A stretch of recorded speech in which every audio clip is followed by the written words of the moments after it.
तो कहानी की शुरुआत मैनफ्रेड बर्नार्डो नाम के एक साइकिक यानी कि तांत्रिक को दिखाते हुए होती है, जो पुलिस और अपनी दादी के अतीत से काफी परेशान है। वो अपना कस्बा छोड़कर रेचल नाम की अपनी एक क्लाइंट के पास आता है, जो अपने मरे हुए पति से बात करना चाहती है।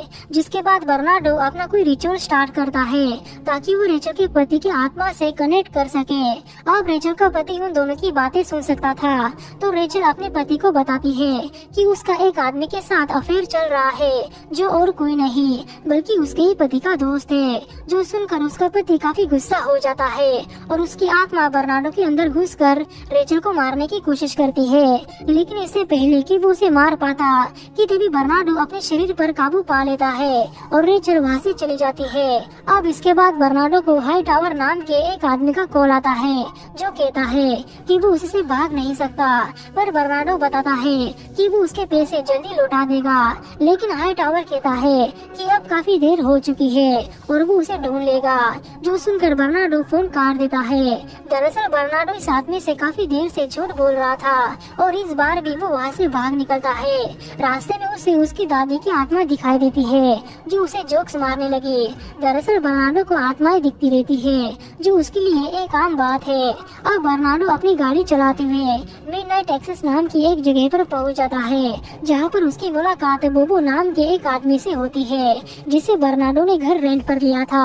बोबो को पता था कि बर्नार्डो एक तांत्रिक है, तो बोबो उसे एक ऑफर देता है कि अगर वो उसके मंगेतर को खोजने में उसकी मदद करेगा तो बोबो 1 महीने का किराया फ्री कर देगा। लेकिन बर्नार्डो इस ऑफर को मानने से मना कर देता है और बोबो वहाँ से चला जाता है। अब रात में बर्नार्डो खाना ऑर्डर करने के लिए एक रेस्टोरेंट के अंदर आता है, लेकिन हैरानी की बात यह है कि काउंटर पर मौजूद लड़की, जिसका नाम क्रिक है, उसे पहले से ही पता है कि वो बोबो का नया किराएदार है। क्रिक बताती है कि वो अपने पिता और छोटे भाई के साथ रहती है, जिसके बाद वो उसे एक कमरे के अंदर लेकर आती है, जहाँ पहले से ही कई सारे लोग बैठे हुए थे। वहाँ पर उसकी मुलाकात ओलिविया और उसके पति ब्रिजर से होती है। तभी अचानक से ब्रिजर बर्नार्डो को टेबल पर लेटा देता है ताकि वो उसकी थोड़ी सी पावर उधार ले सके, क्योंकि ब्रिजर एक वैम्पायर है और उनके सामने कुछ लोग एक लड़की को परेशान कर रहे होते हैं, तो हो सकता है कि ब्रिजर को उनके साथ फाइट करनी पड़े। खैर, अब इन सब में इन दोनों की दोस्ती तो हो जाती है और क्रिक बर्नार्डो को कल अपने साथ पिकनिक पर इनवाइट करती है।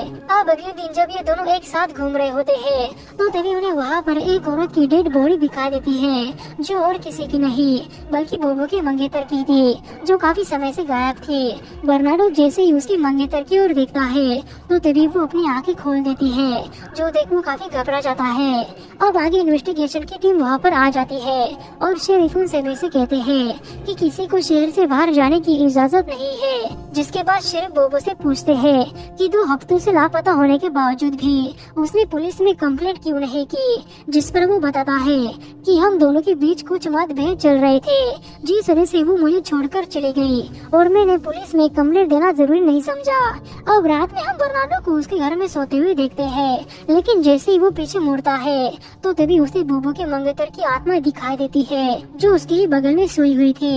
बर्नार्डो काफी डर गया था और उसे वहाँ से जाने के लिए बोल रहा था, लेकिन वो खिड़की पर लिखती है कि मुझे तुम्हारी हेल्प चाहिए, जिसके लिए बर्नार्डो भी मान जाता है, लेकिन सावधानी के साथ। अब अगले दिन हम बोबो को देखते हैं, जो उसका वीडियो देख रहा था, जिसमें वो अपने मंगेतर को प्रपोज कर रहा था। फिर तभी फिजी नाम की एक फ्रेंड ने उसकी उदासी देखी, तो वो उसके लिए ब्रेकफास्ट लेकर आती है और तसल्ली देते हुए कहती है कि वो उसके साथ है। और फिर तभी शरीफ बोबो के पास आते हैं और बताते हैं कि उसके मंगेतर का असली नाम ओब्रे था और उसकी मौत बंदूक की गोली लगने और डूबने से हुई थी। आगे शरीफ और भी खुलासा करते हैं कि उसकी शादी 5 साल पहले ही एक गुनहगार से हो चुकी है, जो 3 साल की सजा काटकर अभी अभी जेल से बाहर आया है। और फिर ये सब जानने के बाद बोबो काफी शौक हो जाता है। इधर हम बर्नार्डो को देखते हैं, जो अपना रिचुअल कर बोबो के मंगेतर यानी कि ओब्रे की आत्मा को मिलने बुलाता है। लेकिन फिर तभी अचानक से वहाँ पर और भी कई सारी आत्माएं आ जाती है, जो बर्नार्डो के ऊपर हमला कर देती है। लेकिन समय रहते बर्नार्डो उस कमरे से बाहर निकल आता है और दरवाजे पर कोई भूतिया डॉल लगा देता है, ताकि आत्माएं बाहर न आ सके। इधर टेक्सास शहर में हम पुलिस ऑफिसर्स को देखते हैं जो वहाँ के लोगों से पूछताछ करने की कोशिश कर रहे होते हैं, लेकिन उन्हें कोई भी ढंग का जवाब नहीं मिल पाता क्योंकि टेक्सास शहर के लोग किसी भी झमेले में पड़ना नहीं चाहते थे। लेकिन पुलिस का मानना है कि ओब्रे की मौत टेक्सास शहर में रहने वाले किसी एक आदमी ने ही की है। अब आगे एक और ऑफिसर टीना बर्नार्डो के घर पर पूछताछ करने के लिए जाती है क्योंकि उसे बर्नार्डो के ऊपर शक था कि वो असल में तांत्रिक है भी या नहीं। तो अपनी एबिलिटी को साबित करने के लिए बर्नार्डो एक नदी के पास जाता है जहाँ पर वो उन्हें वो गन ढूंढकर दे देता है जिससे ओब्रे को मारा गया था। और फिर ये सब देखने के बाद टीना भी उसे उसके घर पर छोड़ देती है।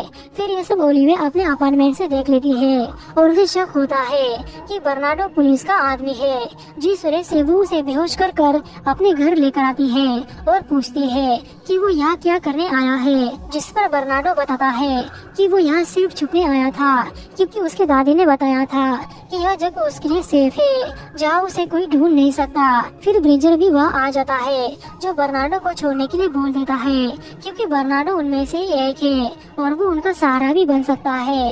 और ब्रिजर जवानी में उसकी दादी से भी मिल चुका था जिनका स्वभाव काफी अच्छा था। इधर बोबो को मारने के लिए दो आदमी आए हुए थे जिन्हें ओब्रे के पति ने भेजा था क्योंकि उसका मानना था कि ओब्रे को बोबो ने ही मारा है। लेकिन ब्रिजर और ओलिविया वहाँ आकर उसे बचा लेते हैं और ब्रिजर उन दोनों का खून ही पी जाता है।